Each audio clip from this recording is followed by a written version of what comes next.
عبداللہ ابن مرلانو ویرانے کے اندر ایک دیہاتی لڑکے کو کہتے ہیں کہ بکری بیچ دو، پیسے لے لو، مالک کو مت بتانا۔ وہ نوجوان بچہ آگے سے کہتا ہے فَأَيْنَ اللَّهُ، بھائی اللہ کہاں ہے؟ حیران ہوتے تھے کہ دیکھو اس تنہائی میں جہاں کوئی دیکھنے والا نہیں، اس کو گناہوں سے بچانے کے لیے اللہ کا کیسا خوف نصیب ہے۔ بوڑھی ماں کہتی ہے بیٹی دودھ میں پانی ڈال دو، گاہک لینے والے آئیں گے، گائے نے کم وہ دودھ دیا، مقدار پوری کر دو، اور کون سا عمر دیکھتا ہے؟ تو نوجوان بچی جواب دیتی ہے کہ اگر عمر نہیں دیکھتا، عمر کا خدا تو دیکھتا ہے۔ تو ان مثالوں سے پتہ چلا کہ نوجوان لڑکے اور لڑکیوں کے دل میں یہ احساس ہر وقت تھا کہ اللہ تعالی ہمیں دیکھتے ہیں۔ قرآن مجید میں فرمایا الم یعلم بان اللہ یرا، کیا وہ نہیں جانتے کہ اللہ تعالیٰ دیکھتے ہیں؟ اس لیے ان کو اللہ کی باتوں پہ پکا بھروسہ تھا، یقین تھا، چنانچہ گناہوں سے بچنا ان کے لیے آسان، اور یہی کیفیت پھر ہمارے بعد کے آنے والے بزرگوں کو بھی حاصل تھی۔ چنانچہ سلیمان دارانی رحمت اللہ علیہ خیمے میں اکیلے ہیں، جنگل ہے، ایک دیہاتی عورت آ کر خود کہتی ہے کہ میں آپ سے ملاپ کرنا چاہتی ہوں۔ تو سلیمان دارانی رحمت اللہ علیہ کی آنکھوں میں آنسو آ گئے کہ شیطان نے مجھے اللہ سے دور کرنے کے لیے اپنا نمائندہ بھیج دیا۔ ان کو روتے دیکھ کر عورت شرمندہ ہوئی اور چلی گئی۔ یہ روتے روتے سو گئے۔ سیدنا یوسف علیہ السلام کی زیارت ہوئی، یہ بڑے خوش ہوئے کہ یوسف علیہ السلام کی زیارت مجھے نصیب ہو رہی ہے۔ اے اللہ کے پیارے نبی صلی اللہ علیہ وسلم، آپ کتنے بڑے فتنے سے بچ گئے۔ زلیخا نے کہا ہے تلک کہ گناہ کے لیے میں حاضر ہوں، اور آپ نے گناہ کی طرف دھیان ہی نہ دیا۔ تو سیدنا یوسف علیہ السلام نے جواب دیا میں تو اللہ کا نبی تھا، میرے ساتھ تو اللہ کی خاص مدد تھی۔ یہ اتنی حیران کن بات نہیں ہے، حیران کن بات تو یہ ہے کہ تمہیں تنہائی میں ایک عورت نے گناہ کی دعوت دی اور تم اس گناہ کی کیفیت میں بھی بچ نکلے۔ تو دیکھو اللہ کے انبیاء خواب میں مبارکیں دے رہے ہیں۔ مسجد نبوی میں ایک بزرگ تھے عبید بن عمیر، ایک خامن نے ان کا تذکرہ کیا، جی بڑے نیک آدمی ہیں، چنچل بیوی تھی، خوبصورت تھی۔ کہنے لگی اچھا اگر کبھی میرا چہرہ دیکھیں تو مجھ سے تو ملنے کی تمنا کریں۔ انہوں نے کہا نہیں ایسا نہیں ہے۔ کہنے لگی اچھا تم اجازت دو، میں تمہیں بتاتی ہوں کیسے پھنستے ہیں۔ بڑا مان تھا اس کو اپنے حسن و جمال پر۔ چنانچہ خامن نے کہا کہ ٹھیک ہے۔ ایک دن وہ کوئی مسئلہ پوچھنے کے بہانے آئی اور اس نے آ کے عبید رحمت اللہ علیہ ان کے سامنے چہرہ کھول دیا، تو انہوں نے فوراً نگاہیں جھکا لی۔ یہ کہنے لگی کہ میں تو آپ کو مس کرتی ہوں اور رہ نہیں سکتی، جو گانے گاتی ہیں لڑکیاں مردوں کے سامنے۔ اس نے وہی گانا شروع کر دیا۔ تو انہوں نے آگے سے ایک جواب دیا کہ یہ بتاؤ کہ قیامت کے دن جب نبی علیہ السلام بھی ہوں گے، سارے انسان ہوں گے، اس وقت تم پسند کرتی ہو کہ مجھے اور تمہیں ہتھ کڑی لگا کر پیش کیا جائے کہ یہ دونوں زانی تھے؟ یہ بات سنتے ہی اس عورت پر ایک خوف آ گیا، کہنے لگی نہیں یہ تمہیں پسند نہیں کرتی۔ انہوں نے کہا پھر کیوں مجھے گناہ کی دعوت دے رہی ہو؟ یہ سن کر وہ عورت واپس آئی اور گھر آ کر اس نے پوری زندگی کی ترتیب بدل دی۔ کہنے لگی اگر مرد اتنے نیک ہو سکتے ہیں تو میں کیوں نہیں ہو سکتی؟ چنانچہ وہ رات کو تہجد پڑھا کرتی تھی اور اللہ اللہ کیا کرتی تھی۔ تو اس کا خاوند کہا کرتا تھا کہ میں نے عبید کا کیا بگاڑا تھا کہ اس نے میری بیوی کو راہبہ بنا دیا۔ تو یہ اللہ والوں کی کیفیت ہوتی ہے، کوئی تھوڑی دیر کے لیے آتا ہے اس کے دل میں بھی ایمان بھر جاتا ہے۔ واقعہ ہے نوجوان کو ایک باندی کے ساتھ غلط محبت ہو گئی، نفسانی محبت ہو گئی، تو وہ موقع کی تلاش میں تھا کہ یہ کہیں مجھے اکیلی ملے۔ ایک رات کسی جگہ وہ لڑکی اس کو اکیلی مل گئی، تو اس نے اس کو کہا کہ بس میں تو تمہارے بغیر رہ ہی نہیں سکتا، مجھے تم سے بہت پیار ہے۔ جب اس نے یہ الفاظ کہے تو وہ لڑکی جواب دینے لگی کہ جتنا پیار تمہیں مجھ سے ہے اس سے زیادہ مجھے آپ سے ہے، لیکن میں اللہ سے ڈرتی ہوں۔ اس نیک بچی کے ایسی بات تھی کہ اس نوجوان کے دل میں اتر گئی اور اس نے ہمیشہ کے لیے گناہ سے توبہ کر لی۔ یہ واقعات بتاتے ہیں کہ ہمارے اسلاف کے دلوں میں ہر وقت یہ استحضار تھا، یہ سوچ تھی کہ اللہ ہمیں دیکھتا ہے، اس وجہ سے پھر گناہوں سے بچنا آسان۔ اب آج یہ کیفیت ماں باپ کی اپنی نہیں ہوتی، وہ بچوں کی کیا بنائیں گے؟ اس لیے ایمانی تربیت کرنا آج کل بہت ضروری، مشکل کام۔ چنانچہ اس میں بچوں کو مشائخ کے پاس بھیجنا پڑتا ہے، ایسے بڑوں کے پاس بھیجنا پڑتا ہے کہ جن کی صحبت میں رہ کر بچوں کے دل کے اندر یہ کیفیت بن جائے. تاہم ابتدا تو پھر ماں باپ ہی کرتے ہیں. چنانچہ عورت کو چاہیے، ماں کو چاہیے کہ اپنے بچے کے دل کی یہ کیفیت بنائے بچپن سے کہ ہم جو کرتے ہیں اللہ دیکھتے ہیں، اور قیامت کے دن ہمیں نیکی پر ثواب ملے گا، گناہ پر عذاب ملے گا. تو آپ دیکھیں گی کہ چھوٹا بچہ بھی گناہوں سے بچے گا. چنانچہ ایک باپ اپنے بیٹے کے ساتھ جا رہا تھا، انگور کا باغ تھا. اس نے بچے کو کہا کہ یہیں راستے پہ کھڑے ہو، میں اندر جا کے انگور توڑتا ہوں، اور اگر کوئی دیکھنے والا آ گیا تو مجھے آواز دے دینا، میں آ جاؤں گا. باپ انگور توڑنے لگا. بچے نے فوراً کہا یا ابی احد یرانا، اے ابا کوئی دیکھتا ہے. تو باپ ڈر کے آ گیا. جب دیکھا تو کوئی بھی نہیں تھا. کہنے لگا تم نے مجھے کیوں بلا لیا، یہاں تو کوئی بھی نہیں تھا. اس نے کہا اے ابا بندہ تو ہمیں کوئی نہیں دیکھ رہا، بندوں کا پروردگار تو دیکھ رہا ہے. تو دیکھو بچوں کی بھی یہ کیفیت، یہ مقصود ہے کہ ہماری زندگیوں میں یہ حاصل ہو جائے. چنانچہ اس کی ابتدا کیسے ہوتی ہے کہ ماں بچے کو بچپن میں سب سے پہلے اللہ کا نام سکھائے. حدیث مبارکہ میں آتا ہے جو ماں اپنے بچے کو سب سے پہلے اللہ کا نام سکھائے اور بچہ اللہ کا لفظ بولے تو اس پر ماں باپ کے پچھلے سب گناہوں کی معافی ہو جاتی ہے. پھر بچہ جب ذرا اور بڑا ہو تو اس کو کلمہ سکھائے. حدیث مبارکہ پہلے کسی بیان میں بتائی گئی کہ جس دن بچہ لا الہ الا اللہ پڑھتا ہے اللہ تعالیٰ اس سکھانے والے کا قیامت کے دن حساب نہیں لیں گے. پھر بچے کے اندر یہ احساس ڈالا جائے کہ ہم بندے ہیں، ہمارا پیدا کرنے والا خدا ہے اور وہ ہمیں ہر وقت دیکھتا ہے. تو جب یہ احساس اس کے دل میں پیدا کریں گے تو وہ بچہ کوئی بھی کام غلط نہیں کرے گا. اس کو کہتے ہیں ایمانی تربیت. چنانچہ سہل تستری رحمت اللہ علیہ خود بچے تھے، چھوٹے تھے، بڑے بزرگ گزرے ہیں امت کے. تو کہتے ہیں کہ میں چھوٹا بچہ تھا 3-4 سال کا، مجھے ماموں نے بلایا اور بلا کر کہا کہ بیٹے تم اللہ کو یاد کیا کرو. میں نے کہا کیسے کروں؟ فرمانے لگے جب تم بستر پہ سونے کے لیے جایا کرو رات کو تو 3 دفعہ یہ دل میں کہا کرو ہوا معکم اینما کنتم، وہ تمہارے ساتھ ہے تم جہاں کہیں بھی ہو. الم یعلم بان اللہ یرا، کیا نہیں جانتے کہ اللہ دیکھتا ہے. ان 2 آیتوں کو ذہن میں رکھ کر 3 مرتبہ کہا کرو اللہ میرے ساتھ ہے مجھے دیکھتا ہے، اللہ میرے ساتھ ہے مجھے دیکھتا ہے، اللہ میرے ساتھ ہے مجھے دیکھتا ہے، اور پھر سویا کرو. بچے نے کرنا شروع کر دیا. کچھ دنوں کے بعد اسے کہا کہ تم 7 دفعہ کہہ لیا کرو. کچھ دنوں کے بعد کہا تم 11 دفعہ کہہ لیا کرو. جب عادت بن گئی تو ایک دن فرمایا مجھے کہ تم روز ہی ایسا کیا کرو. فرماتے ہیں کہ میں 3-4 سال کا بچہ تھا اور میں روز سوتے ہوئے یہی بات سوچتا، اللہ مجھے دیکھتے ہیں، اللہ میرے ساتھ ہے. حتیٰ کہ یہ احساس اتنا میرے دل پہ غالب آ گیا کہ میں کوئی بھی کام نافرمانی والا نہیں کرتا تھا.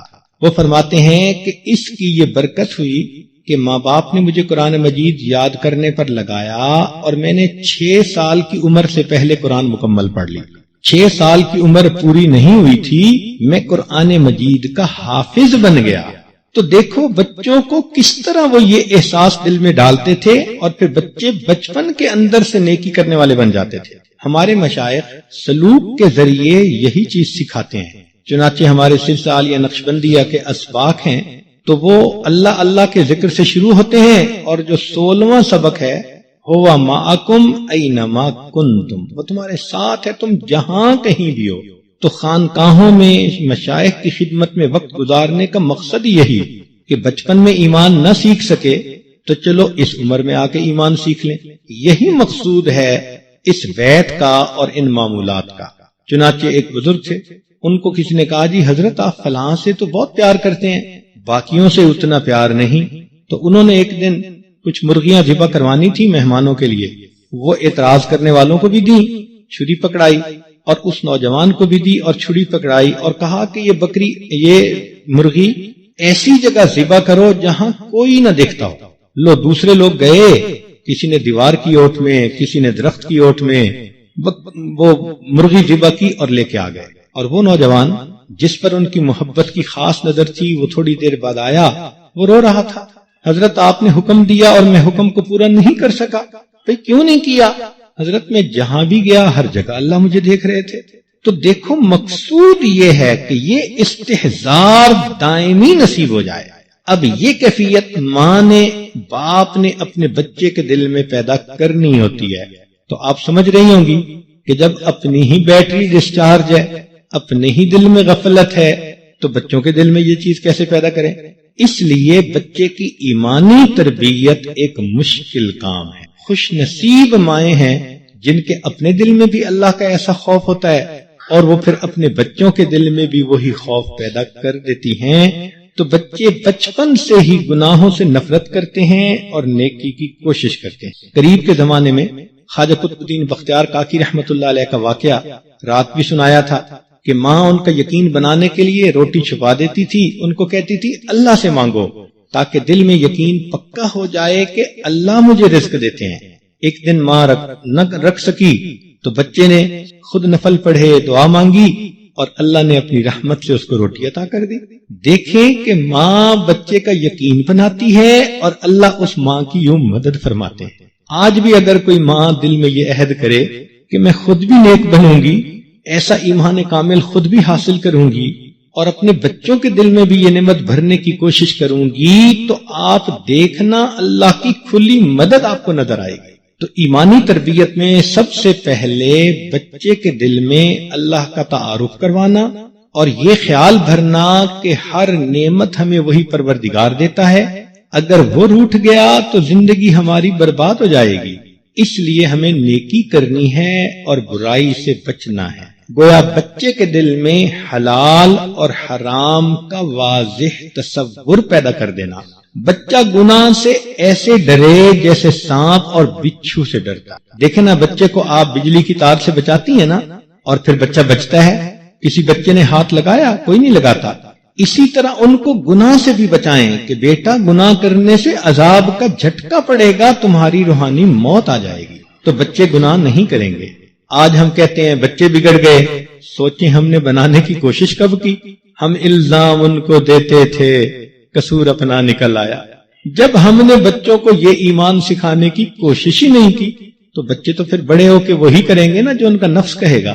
اس لیے جو چھوٹے بچے ہیں ان کی تربیت کی کوشش آج سے کریں، جو بڑے ہیں ان کو پھر مشائخ کے پاس بھیجیں تاکہ ان کے دل میں یہ کیفیت آ جائے. یہ کرنے کا کام ہے. چنانچہ ایمانی تربیت کا پہلا نقطہ کہ بچے کے دل میں اللہ رب العزت کے بارے میں ایمان کو مضبوط پیدا کر دینا. دوسرا نقطہ کہ بچے کے دل میں نبی علیہ الصلوۃ والسلام کی محبت کو بھر دینا. چنانچہ نبی علیہ الصلوۃ والسلام کا تذکرہ اتنے اچھے طریقے سے کریں، اتنی محبت کے ساتھ کریں کہ بچے کے دل میں نبی علیہ السلام کی محبت بھر جائے. ہم نے عورتوں کو دیکھا کہ بچوں کو اپنے میکے کا تعارف کرواتی ہیں نا، تو اپنے بھائی کو چاند بنا کے پیش کرتی ہیں، چندہ ماموں. اب اگر اپنے بھائی کی محبت بچے کے دل میں ایسے پیدا کر رہی ہو تو اللہ کی بندی، اللہ کے حبیب صلی اللہ علیہ وسلم جو ہمارے آقا ہیں، ہمارے سردار ہیں، ان کی محبت کیسے پیدا کرنی چاہیے. چنانچہ طریقہ یہ کہ حدیث کے واقعات سنائے اور باتیں بتائیں اور بچے کے دل میں یہ احساس پیدا کیا کہ نبی علیہ الصلوۃ والسلام نے جو کام جس طرح سے کیا ہمیں وہ کام اسی طرح سے کرنا ہے، اس میں ہماری نجات ہے. چنانچہ حضرت علی رضی اللہ عنہ فرمایا کرتے تھے کہ نبی علیہ السلام نے ارشاد فرمایا، ادبوا اولادکم علی ثلاث خصال، کہ تم اپنی اولاد کو 3 ان کے اندر صفتیں پیدا کرو. ایک اپنے نبی علیہ السلام کی محبت، دوسرا ان کے اہل بیت کی محبت، اور تیسرا قرآن مجید کی محبت. چنانچہ جتنے صحابہ تھے سب نبی علیہ السلام کے عاشق تھے، کیا بڑے اور کیا بچے. ایک نوجوان نبی علیہ السلام کی خدمت میں آتے ہیں، اے اللہ کے نبی صلی اللہ علیہ وسلم قیامت کب قائم ہوگی؟ نبی علیہ السلام نے پوچھا، اچھا تم نے قیامت کے لیے کیا تیار کیا؟ کہنے لگا، اے اللہ کے نبی صلی اللہ علیہ وسلم میرے دل میں اللہ اور اس کے رسول صلی اللہ علیہ وسلم کی بڑی محبت ہے. نبی علیہ السلام نے فرمایا کہ پھر تم قیامت کے دن کامیاب ہو. دیکھا نوجوان کیا جواب دیتا ہے کہ میرے دل میں اللہ کے نبی کی محبت ہے. یہی محبت تھی کہ چھوٹے چھوٹے بچے نبی علیہ السلام کی خاطر اپنی جان دینے کو تیار تھے. بدر کے میدان میں معاذ اور معوذ چھوٹے چھوٹے بچے ہیں، انہوں نے ابو جہل کو قتل کر دیا. کیوں؟ کہ یہ بدبخت ہمارے آقا صلی اللہ علیہ وسلم کو تکلیف پہنچاتا ہے اللہ اکبر کبیر. چھوٹے چھوٹے بچے، ان کے دل میں نبی علیہ الصلوۃ والسلام کی ایسی محبت تھی. تو پہلی بات بچے کے دل میں اللہ کا دھیان پیدا کر دینا. دوسری بات اس کے دل میں نبی علیہ الصلوۃ والسلام کی سچی محبت پیدا کر دینا. تیسری چیز بچے کے دل میں قرآن مجید کے ساتھ عشق پیدا کر دینا. قرآن مجید کا ادب ہو، اس کو سیکھنے کا شوق، اس کو پڑھنے کا شوق، یہ بچے کو حاصل ہو جائے. اس کا نتیجہ کیا ہوگا کہ پھر بندہ اللہ کے احکام کو پڑھے گا اور اس کے اوپر عمل کرے گا اور اسے یقین ہوگا. صحابہ کا قرآن مجید کے اوپر کیسا یقین تھا؟ ایک واقعہ صرف سن لیجئے. ابن مسعود رضی اللہ تعالیٰ عنہ بیمار، عثمان غنی رضی اللہ عنہ ان کی عیادت کے لیے آئے تو پوچھا کہ ابن مسعود کیا بیماری ہے؟ انہوں نے جواب دیا مجھے گناہوں کی بیماری ہے. اب ذرا گفتگو سنیں عارفین کی کہ پوچھنے والے پوچھتے ہیں جی کیا بیماری ہے؟ تو جواب دیا گناہوں کی بیماری ہے. انہوں نے پوچھا کہ کوئی خواہش دل میں ہے؟ جواب دیا اللہ کی رحمت کی خواہش ہے دل میں. انہوں نے کہا میں تمہارے لیے کسی طبیب کو بلاؤں؟ جواب دیا جی طبیب نے ہی تو مجھے بیمار کیا ہے. ان کا اچھا پھر میں کچھ ہدیہ دیتا ہوں آپ لے لو. کہنے لگے ہدیے کی زندوں کو ضرورت ہے، میں تو مرنے والا ہوں، مجھے کیا ضرورت؟ انہوں نے کہا آپ کی بیٹیاں ہیں، بیٹا کوئی نہیں، تو یہ ہدیہ بیٹیوں کے کام آئے گا. ابن مسعود اللہ عنہ فرمانے لگے کہ میری بیٹیوں کو اس کی ضرورت نہیں، میں نے ان کو سورہ واقعہ یاد کروا دی ہے اور وہ ہر دن سورہ واقعہ پڑھتی ہیں.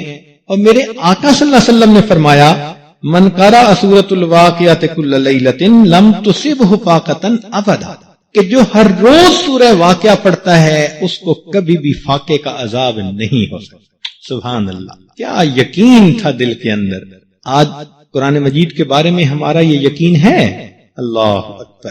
تو اللہ کی محبت کو دل میں بھرنا، نبی علیہ الصلوۃ والسلام کی محبت کو دل میں بھرنا، اور تیسری بات قرآن مجید کی محبت کو دل میں بھرنا.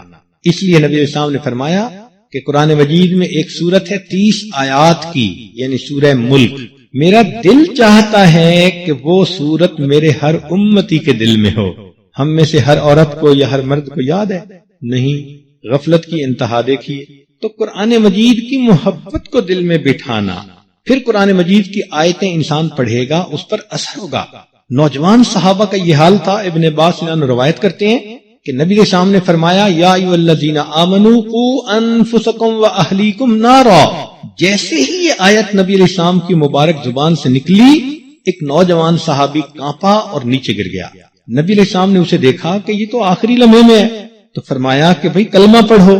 اس نے کلمہ پڑھا. نبی علیہ السلام نے فرمایا تمہیں جنت کی بشارت ہو. تو دیکھنے والوں نے پوچھا اے اللہ کے نبی اسی کے لیے؟ فرمایا ذالک لمن خاف مقامی وخاف وعید. قرآن کی آیت ہے، اللہ فرماتے ہیں جو میرے وعدے سے ڈرے گا اور میرے سامنے کھڑا ہونے سے ڈرے گا، یہ جنت کی نعمت اس کو عطا کی. تو دیکھیے قرآن کی آیت سن کر دل پر کیا کیفیت ہو جاتی ہے. سبحان اللہ. یہ وہ چیزیں ہیں جن کو تمنا بنا کے مانگنا چاہیے، پھر انسان نیک اور دیندار بنتا ہے. چنانچہ قریب کے زمانے میں ایک بزرگ گزرے ہیں علامہ شامی رحمت اللہ علیہ، ہمارے سلسلہ کے بزرگ تھے. ان کا واقعہ ہے کہ بچے تھے، قرآن مجید کے حافظ بنے تو یہ باپ کے ساتھ دکان پر بیٹھتے تھے، نابالغ تھے ابھی، اور بیٹھ کے خالی وقت میں قرآن پڑھا کرتے تھے. ایک دن ایک گاہک آیا، اس نے قرآن پڑھتے دیکھا. اس نے کہا بچے دکان پہ بیٹھ کے قرآن پڑھنا ٹھیک نہیں ہے. پوچھا کیوں؟ اس نے کہا ایک تو تم جو پڑھو گے تو ہر بندہ سنے گا نہیں، گناہ کا مرتکب ہوگا، اور دوسرا یہ کہ بندہ تمہیں نیک سمجھ کے تمہاری چیز خریدنے کی کوشش کرے گا، تو یہ تو مارکیٹنگ کر رہے ہو تم. بس یہ بات سن کے یہ وہاں سے اٹھے اور ابو سے کہا کہ ابو مجھے دین سیکھنا ہے. تو سید تنوخی سعید حموی رحمت اللہ علیہ اس وقت کے بزرگ تھے، یہ ان کی خدمت میں پہنچے اور اتنا علم پڑھا کہ علامہ شامی ابن عابدین رحمت اللہ علیہ قرآن مجید کی ایسی محبت ہوتی تھی بچوں کے دل میں. ہارون رشید کے دربار میں ایک بچہ لایا گیا جس کی عمر 4 سال تھی اور وہ قرآن کا حافظ تھا. اس کو بھوک لگی، وہ رونے لگ گیا. باپ نے کہا بیٹا رو نہیں، تجھے میں گڑ کی ڈلی لے کے دوں گا. ہارون رشید نے اس سے 5 دفعہ سے قرآن مجید سنا اور اس نے ہر جگہ سے صحیح سنا دیا. تو بچوں کے دل میں بچپن سے ہی قرآن مجید کی محبت کو پیدا کر دینا. تو 3 باتیں ابھی تک بتائیں. اللہ کا دھیان بچوں کے دل میں بنا دینا، نبی علیہ الصلوۃ والسلام کی محبت پیدا کر دینا تاکہ بچہ ہر کام سنت کے مطابق کرنے والا بن جائے، اور تیسرا قرآن مجید کی محبت کا پیدا کر دینا تاکہ بچہ اس کو پڑھے اور اس کی تعلیمات کے مطابق زندگی گزارے۔ چوتھی چیز ہے بچے کو نماز سکھانا۔ چنانچہ شریعت نے کہا کہ بچے کو 7 سال کی عمر میں نماز کا حکم دو، اور جب 10 سال کا ہو جائے اور نماز میں سستی کرے تو اب اس کو سزا بھی دو۔ لیکن بچے تو اس سے بہت پہلے سے نماز پڑھنا شروع کر دیتے ہیں۔ چنانچہ حدیث مبارکہ میں ہے کہ جب بچے کو دائیں اور بائیں ہاتھ کا فرق پتہ چل جائے، اتنا وہ میچور ہو جائے کہ اس کو پتہ چلے کہ میرا دایاں ہاتھ کون ہے اور بایاں ہاتھ، لیفٹ ہینڈ اور رائٹ ہینڈ، تو فرمایا کہ اس عمر سے بچے کو اپنے ساتھ نماز پڑھانے کی عادت ڈالو۔ اس کا مطلب یہ کہ ماں جب خود نماز پڑھے تو گھر کے چھوٹے بچے چاہے وہ 3-4 سال کے ہوں ان کو بھی اپنے ساتھ کھڑا کر لیا کرے۔ اور ہم نے دیکھا ہے کہ ایون 2 سال کے بچے ماں کو نماز پڑھتے دیکھتے ہیں تو وہ بھی مصلی پہ آ کے سجدہ کرتے ہیں، انہیں یہ پتہ نہیں ہوتا کہ میں مشرق کی طرف کر رہا ہوں یا مغرب کی طرف کر رہا ہوں۔ اور ان کی نماز بھی ایسی ہوتی ہے کہ کھڑے ہوتے ہیں اور ڈائریکٹ سجدے میں، رکوع تو ہوتا ہی نہیں بیچاروں۔ اور کئی بچوں کو دیکھا کہ ماں نماز پڑھ رہی ہوتی ہے، ہم نے دیکھا حنانہ کو کہ وہ آتی ہے ماں کے ساتھ کھڑی ہو کے اور پھر بالکل سیدھا یعنی پیٹ کے بل زمین کے اوپر لیٹ جاتی ہے، یہ اس کی نماز ہے۔ تو اس عمر سے بچے اپنے ماں باپ کے ساتھ نماز پڑھنے میں شریک ہو جاتے ہیں، تو ماں ان کو پھر نماز سکھائے، یاد کروائے، معنی سکھائے، اور پھر ان کو نماز پڑھنے کا طریقہ سمجھائے۔ یہ ماں کا کام ہوتا ہے۔ اب ماں خود نمازی ہوگی تو بچوں کو بھی نماز سکھائے گی، خود ہی نماز کی پابندی نہیں کرتی تو بچے کہاں سے پابند بنیں گے؟ پہلے وقتوں کی مائیں بچوں کی نماز کو اتنا بہترین بنا دیتی تھیں کہ بچوں کو ولایت کا نور مل جاتا تھا۔ بات عجیب سی ہے لیکن موقع کے مناسب ہے تو اس لیے میں عرض کر دیتا ہوں۔ امام غزالی رحمت اللہ علیہ 2 بھائی تھے، بڑے کا نام تھا احمد غزالی اور ان کا نام تھا محمد غزالی۔ یہ خطیب شہر تھے، فقیہ شہر تھے، جامع مسجد کے امام تھے، لیکن ان کے بڑے بھائی ان کے پیچھے نماز نہیں پڑھتے تھے۔ وہ بڑے بھائی بڑے ذاکر شاغل تھے، صاحب کشف تھے، لیکن نماز الگ پڑھتے تھے۔ امام غزالی رحمت اللہ علیہ کو لوگ اعتراض بھی کرتے کہ امام صاحب آپ کے تو اپنے بھائی آپ کے پیچھے نماز نہیں پڑھتے، تو انہیں بڑا برا محسوس ہوتا۔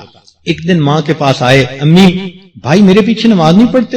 ماں نے بڑے بیٹے کو بلایا، احمد تم محمد کے پیچھے نماز پڑھا کرو۔ ٹھیک ہے امی پڑھوں گا۔ اب اگلی نماز میں امام غزالی مصلی پہ چڑھے، احمد غزالی پیچھے کھڑے ہیں، نماز کی نیت باندھ لی، پہلی رکعت ہو گئی۔ جب دوسری رکعت شروع ہوئی تو احمد غزالی نے نماز کی نیت توڑی اور صف میں سے نکل کے چلے گئے گھر، وہاں جا کے نماز پڑھ لی۔ لو اب تو شور مچا، لوگوں نے کہا یہ کیا بات ہوئی؟ امام غزالی رحمت اللہ علیہ کو بہت ہی زیادہ سبکی محسوس ہوئی، شرم محسوس ہوئی، یہ بڑے ڈپریشن کی حالت میں گھر آئے۔ امی میرے بھائی نے تو مجھے رسوا کیا، ذلیل کیا، لوگوں کے سامنے شرمندہ کیا۔ ماں نے بڑے کو بلایا، بیٹے تمہیں کہا تھا بھائی کے پیچھے نماز پڑھنا، تم نے یہ کیا حرکت کی؟ اس نے جواب دیا، اماں آپ نے کہا تھا اس کے پیچھے نماز پڑھنا، جب تک یہ نماز کی حالت میں تھا میں اس کے پیچھے تھا، جب یہ نماز میں ہی نہیں تھا تو مجھے اس کے پیچھے کھڑے ہونے کی کیا ضرورت تھی؟ ماں نے پوچھا کیا مطلب؟ اس نے کہا اسی سے پوچھو۔ اب امام غزالی رحمت اللہ علیہ کا سر شرم سے جھک گیا۔ ماں نے پوچھا کیا حال تھا بیٹا؟ امی میں نے درس دینا تھا اور نماز سے پہلے میں عورتوں کے کچھ مسائل پڑھ رہا تھا، حیض و نفاس، غسل کے بارے میں۔ نماز کا وقت ہو گیا، میں نے جب نماز شروع کی تو پہلی رکعت میں تو میری توجہ اللہ کی طرف رہی، جب دوسری رکعت ہوئی تو مجھے ایک مسئلہ یاد آیا اور میں نے اس مسئلے کے بارے میں سوچنا شروع کر دیا۔ تو بڑے نے کہا کہ دیکھو یہ نماز میں کھڑا عورتوں کے مسئلے سوچ رہا ہے تو میں اس کے پیچھے کیوں کھڑا ہوں؟ ماں نے یہ بات سنی تو ایک ٹھنڈی سانس لی اور کہنے لگی افسوس میرے 2 بیٹے تھے اور دونوں میں سے میرا کوئی نہ بنا، میرے 2 بیٹے تھے اور دونوں میں سے میرا کوئی نہ بنا۔ تو انہوں نے پوچھا امی کیوں آپ کے نہ بنے؟ کہنے لگی کہ ایک مصلی پہ کھڑا نماز میں عورتوں کی باتیں سوچ رہا تھا اور دوسرا اس کے پیچھے کھڑا اس کے دل کی طرف دیکھ رہا تھا، اللہ کی طرف دھیان تو کسی کا نہیں تھا۔ وہ مسئلے جو بڑے بڑے مشائخ سکھایا کرتے تھے اس وقت کی مائیں اپنے بچوں کو وہ مسائل سکھا دیا کرتی، اس لیے کہ ان ماؤں نے خود دین سیکھا ہوتا تھا۔ کسی نہ کسی اللہ والے سے ان کا تعلق ہوتا تھا. یہ قریب کے زمانے میں حضرت مرزا مظہر جان جانا رحمت اللہ علیہ، ان سے بیعت ایک خاتون تھی، اس کے 2 بیٹے تھے، محمد علی اور ان کے دوسرے بھائی.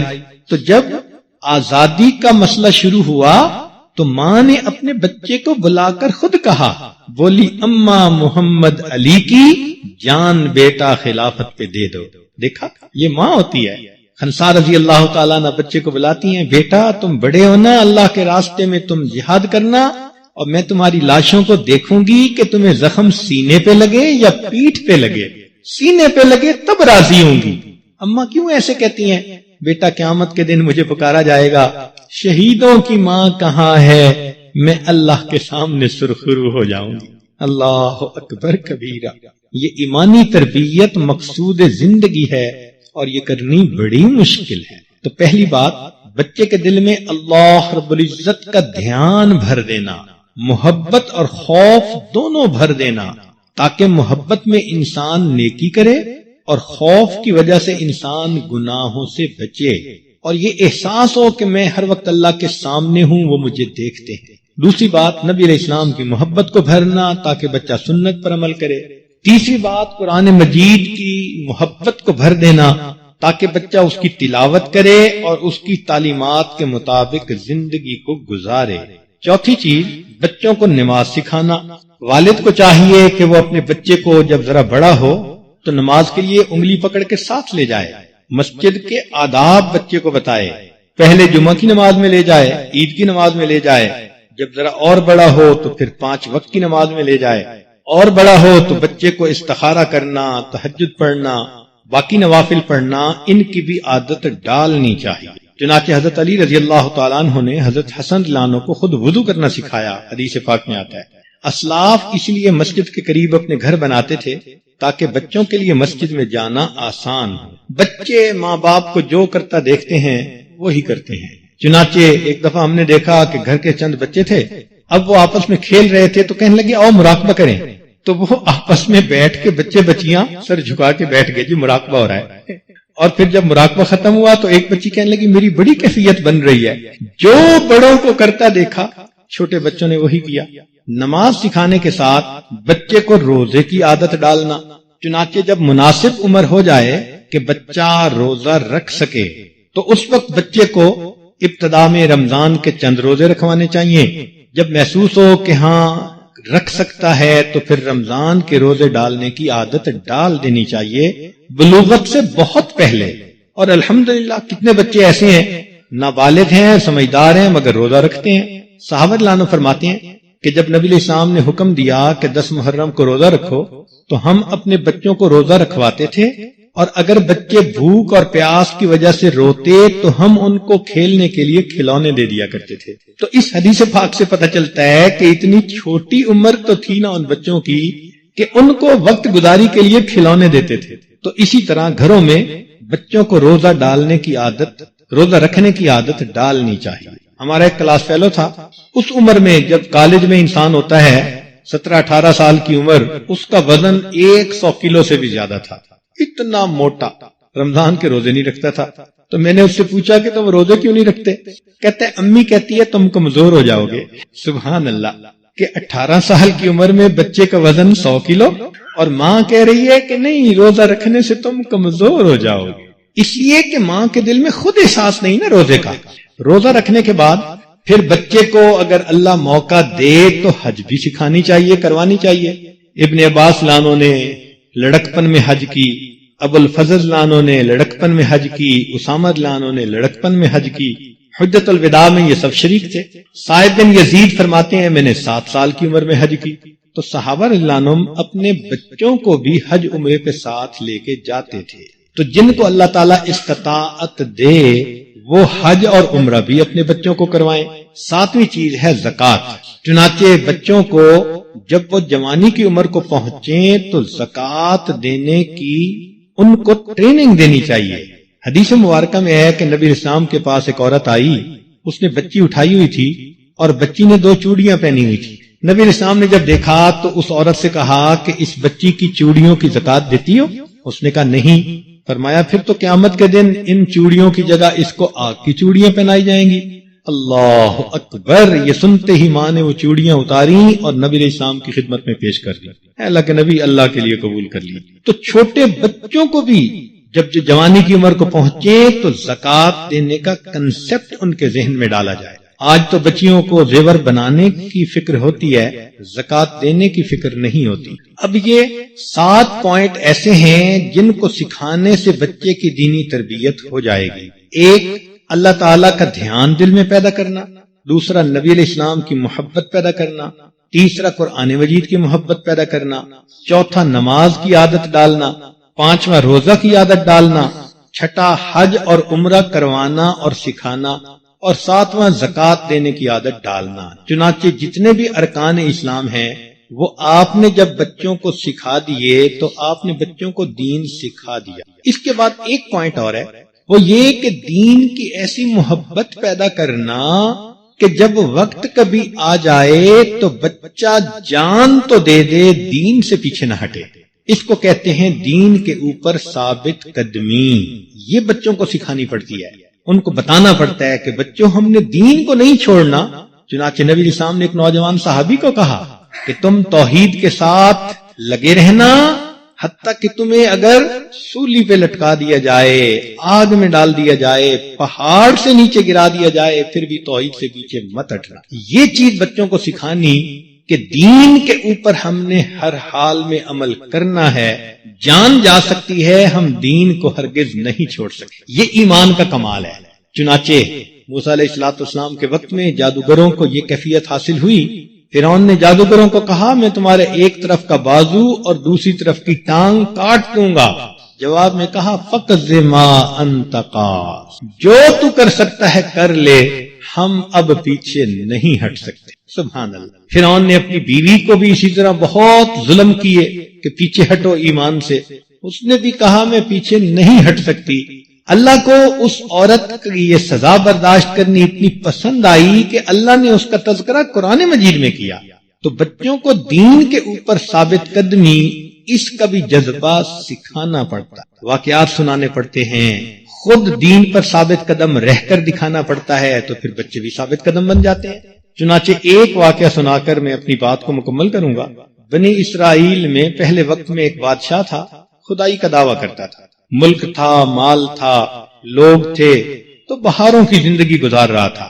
اس بادشاہ کے پاس ایک جادوگر تھا جو جادو کے ذریعے اس کے مختلف کام کرتا رہتا تھا اور بادشاہ کی خدائی چمکتی تھی. وہ جادوگر بوڑھا ہو گیا.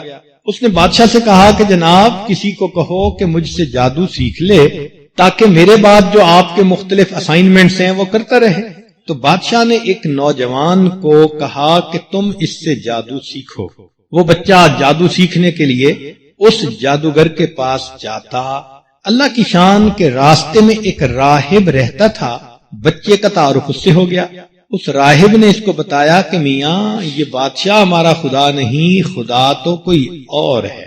بچے کو راہب کی باتیں اچھی لگتی، چنانچہ یہ راستے میں اس سے بھی باتیں سیکھتا اور جادوگر کے پاس بھی چلا جاتا، حتیٰ کہ راہب کی باتیں دل پر اتنی اثر پذیر ہوئیں کہ بچے نے یہ یقین بنا لیا کہ ہمارا خدا ایک ہے، بادشاہ خدا نہیں ہے. بچے کے دل میں ایمان بھر گیا. یہ بھی بات بیٹھ گئی کہ نفع نقصان اللہ دینے والا ہے، مشکل کو حل کرنے والا اللہ ہے. اتنا یقین بیٹھا کہ ایک دن وہ بچہ آ رہا تھا تو پتہ چلا کہ جنگل کا ایک جانور شیر راستے میں کہیں آ کر بیٹھ گیا اور لوگ پریشان ہیں کہ ہم اب آگے پیچھے کیسے ہوں. اس نوجوان نے اللہ کا نام لے کر ایک تیر چلایا اور وہ شیر مر گیا. لوگوں کو مصیبت سے نجات ہو گئی. لو جی، اس بات کا بڑا چرچا ہوا کہ اس نوجوان نے ایک تیر کے ذریعے شیر کو مار ڈالا. جب یہ بات راہب کو ملی تو اس نے پوچھا نوجوان سے کہ تم نے شیر کو کیسے مارا؟ اس نے کہا کہ میں نے اللہ کو مدد کے لیے پکارا اور اللہ پہ بھروسہ کر کے یقین کے ساتھ تیر چلایا کہ میرا اللہ مجھے مصیبت سے نجات دے گا. راہب نے کہا کہ اچھا، اگر تمہاری یہ کیفیت بن گئی ہے تو اب تم آزمائشوں کے لیے تیار رہنا، مگر پلیز میرا نام کسی کو ظاہر نہ کرنا کہ میں نے تمہیں ایمان سکھایا. میں بوڑھا ہوں، میں اس وقت تکلیفوں کا حامل نہیں ہو سکتا. اس نے وعدہ کر لیا. وقت چلتا رہا. بادشاہ کا ایک بڑا قریبی دوست تھا, وہ کسی مصیبت بیماری میں گرفتار ہوا تو کسی نے اسے کہا کہ بھئی اس نوجوان کے پاس جاؤ, دعا کرواؤ. وہ اس نوجوان لڑکے کے پاس آیا. نوجوان لڑکے نے کہا کہ میں دعا تو کروں گا, شرط یہ ہے کہ تم یہ مانو کہ ہمارا اللہ آسمانوں پر ہے, یہ بادشاہ نہیں ہے. وہ پھنسا ہوا تھا بیماری میں, اس نے بات مان لی. اس نے دعا کی, اللہ نے اس کی مصیبت کو ختم کر دیا. لو جو بادشاہ کا مصاحب تھا اس کا بھی یقین پکا ہو گیا کہ ہمارا خدا تو اور ہے. ایک دن یہ بادشاہ کے ساتھ بیٹھا بات کر رہا تھا تو بادشاہ نے اس سے پوچھا کہ بھائی فلاں کیا ہوا؟ اس نے کہا اللہ نے اسے ٹھیک کر دیا. اس نے کہا کون سا خدا؟ اس نے کہا جو آسمانوں پہ ہے. اور تمہیں یہ کس نے بات بتائی؟ اس نے کہا نوجوان نے. لو جی نوجوان پھنس گیا. بادشاہ نے بلا لیا. اس نے کہا میں نے تمہیں بھیجا تھا جادو سیکھنے کے لیے اور تم لوگوں کو تعلیم دے رہے ہو کہ میں خدا نہیں, خدا کوئی اور ہے. اس نے کہا جی بات سچی تو یہی ہے کہ خدا تو ہمارا کوئی اور ہے. بادشاہ نے حکم دیا کہ اس نوجوان کو آگ میں ڈال دیا جائے. آگ میں ڈالا گیا, نوجوان سلامت رہا. بادشاہ نے کہا اس کو پانی میں ڈبو دیا جائے. چنانچہ کشتی کو پانی میں ڈالا گیا, الٹایا گیا. باقی سارے لوگ جو تھے وہ تو مر گئے, یہ پھر بچ گیا. بادشاہ نے کہا پہاڑ سے نیچے گرا دو. پہاڑ سے نیچے گرایا گیا, پھر بھی سلامت رہا. تو بادشاہ نے اس کو بلا کے پوچھا کہ کیا مصیبت ہے, تم مرتے کیوں نہیں؟ اس نے کہا میرے مرنے کا طریقہ یہ ہے کہ شہر کے سارے لوگوں کو اکٹھا کرو اور ان کے سامنے مجھے ایک جگہ پر کھڑا کر کے میرے ترکش سے ہی تیر نکالو, اور تیر نکالنے کے بعد یہ کہو کہ میں اس تیر کو پھینکتا ہوں بسم رب حاذل غلام, اس رب کے نام سے جو اس غلام کا رب ہے. چنانچہ بادشاہ نے ایسے ہی کیا, لوگوں کو جمع کیا, لڑکے کو کھڑا کیا اور ترکش میں سے تیر نکال کے یہ کہہ کے کہ اس غلام کے رب کے نام سے میں پھینک رہا ہوں. تیر لگا, بچہ فوت ہو گیا. اس بات کو دیکھ کے جتنی رعایا تھی وہ ساری کی ساری مسلمان ہو گئی, یعنی ساری کی ساری ایمان لے آئی. اب بادشاہ حیران. اس نے رعایا کو کہا کہ تم کیسے خدا کو مان سکتے ہو, خدا تو میں ہوں. رعایا نے کہا نہیں, اب تو ہم نے آنکھوں سے دیکھ لیا, خدا وہی ہے جو اس نوجوان کا خدا. بادشاہ نے حکم دیا یہ جتنے ایمان والے ہیں ان سب کے لیے گڑھا کھودا جائے, آگ جلائی جائے, انہیں اس میں ڈال دیا جائے. چنانچہ آگ جلائی گئی, لوگوں کو ڈالا گیا. ایک عورت تھی جس کے پاس دودھ پیتا چھوٹا بچہ تھا, اس عورت کو ڈالنے لگے. وہ عورت بچے کی وجہ سے ذرا گھبرا گئی تو ڈالنے والے نے بچے کو چھینا اور بچے کو پہلے آگ میں ڈالا.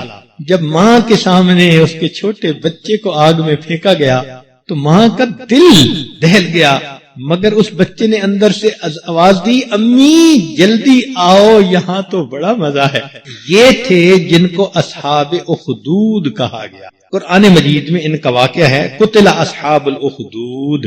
اب دیکھیے کہ جب ایمان کی حلاوت مل جاتی ہے نا, پھر کوئی پھانسی پہ لٹکائے, آگ میں ڈالے, پہاڑ سے گرائے, بندے کو اس کا کوئی فرق نہیں پڑا. یہ ایمان پر ثابت قدمی ہم نے اپنے بچوں کو سکھانی, اس کو کہتے ہیں ایمانی تربیت. اللہ تعالی ہمارے بچوں کو دیندار بنائے اور دین پر ثابت قدمی نصیب فرمائے. وآخر دعوانا ان الحمدللہ رب العالمین. تھوڑی دیر کے لیے مراقبہ کر لیجئے, آنکھوں کو بند کر لیجئے, سر کو جھکا لیجئے. دنیا اور جو کچھ دنیا میں ہے اس سے ہٹ کٹ کے اللہ رب العزت کی یاد میں ڈوب جائیے. اللہ کو اپنا بنا لو, اللہ کو اپنا بنا لو, اللہ کو اپنا بنا لو.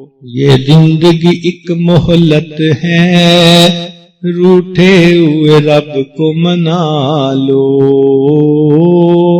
اللہ کو اپنا بنا لو.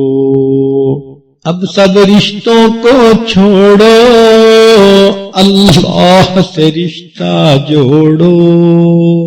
اب سب رشتوں کو چھوڑو, اللہ سے رشتہ جوڑو. ہر غیر سے اب ہٹ کٹ کے اللہ سے لو لگا لو, اللہ کو اپنا بنا لو. اللہ سے غفلت کیسی, اللہ سے دوری کیسی, اب سب وردوں کو چھوڑو اللہ کو ورد بنا لو اللہ کو ورد بنا لو اللہ کو دل میں بسا لو اللہ کو دل میں بسا لو اللہ کو دل میں بسا لو لا الہ الا اللہ محمد رسول اللہ. دعا کر لیجئے. سبحان ربی الوہاب اللہم صلی علی سیدنا محمد وعلی آل سیدنا محمد وبارک وسلم. اے میرے مالک، ہم آپ کے عاجز مسکین بندے ہیں، ظاہر میں بندے ہیں، حقیقت میں نہایت گندے ہیں. اللہ ہمارے اندر کی گندگیوں کو دور فرما، دلوں کی ظلمت کو دور فرما، دلوں کی سختی کو دور فرما، ہمارے دلوں کو منور فرما، دل کی دنیا کو آباد فرما. اے کریم آقا، ہمارے دل میں ایمان کتنا کمزور ہے، شرمندگی ہو رہی ہے. اللہ اس ایمان کو کامل فرما دیجئے. اللہ ہمیں مقام احسان والی کیفیت عطا فرما دیجئے. ہمارے بچوں کو بھی عطا فرما دیجئے. ہمیں اپنے مقبول بندوں اور بندیوں میں شامل فرما لیجئے. اے کریم، اپنی رحمت کے ساتھ ایمان کی نعمت میں کمال عطا فرما دیجئے. رب کریم مہربانی کا معاملہ فرمائیے. ہمارے گھروں کو دین کا گلشن بنا دیجئے. ہماری اولادوں کو نیکوکار بنا دیجئے، فرما بردار بنا دیجئے، ماں باپ کی آنکھوں کی ٹھنڈک بنا دیجئے. اے اللہ، آج تک اس بارے میں بہت کوتاہی ہوئی، ہم توبہ کرتے ہیں، معافی مانگتے ہیں. اے اللہ، ہمارے پچھلے قصوروں کو معاف کر دیجئے. آئندہ ہم خود بھی یہ کیفیت حاصل کرنے کی کوشش کریں گے، اور اللہ بچوں میں بھی یہ کیفیت بھرنے کی کوشش کریں گے. مشکل کام ہے، اللہ اس میں ہماری مدد فرما دیجئے. آپ کی مدد کے بغیر یہ کام نہیں ہو سکتا. اے اللہ، کمزور ہمیشہ قوی کو پکارتا ہے، ہم کمزور ہیں، آپ قوی ہیں، مدد فرما دیجئے. اے اللہ، اسی ایمان پر اپنے وقت پہ ہمیں موت عطا فرما دیجئے. رب کریم، ہماری ان دعاؤں کو اپنی رحمت سے قبول فرما. اے اللہ، رمضان کے دن گزرتے جا رہے ہیں، اپنی رحمت سے ہمیں مغفرت کیے ہوئے گناہگاروں میں شامل فرما لیجئے. اے رب کریم، آپ کے بندے بندیاں آپ کے سامنے دامن پھیلائے بیٹھے ہیں، آپ کو اپنا پروردگار سمجھتے ہیں. اے کریم آقا، جانتے ہیں کہ ہم سے کوتاہیاں ہوئیں، اور ہمارا کوئی رب ہے جو ہمیں معاف کر سکتا ہے. اے کریم، رحمت فرما دیجئے، گناہوں کو معاف کر دیجئے، خطاؤں سے درگزر فرما دیجئے. اے اللہ، اس رمضان کو ہمارے لیے بخشش کا ذریعہ بنا دیجئے. اللہم انا نسألک الجنہ ونعوذ بک من النار. ربنا ظلمنا انفسنا وان لم تغفر لنا وترحمنا لنكونن من الخاسرین. صلی اللہ تعالی علی حبیبہ سیدنا محمد وآلہ واصحابہ اجمعین برحمتک یا ارحم الراحمین.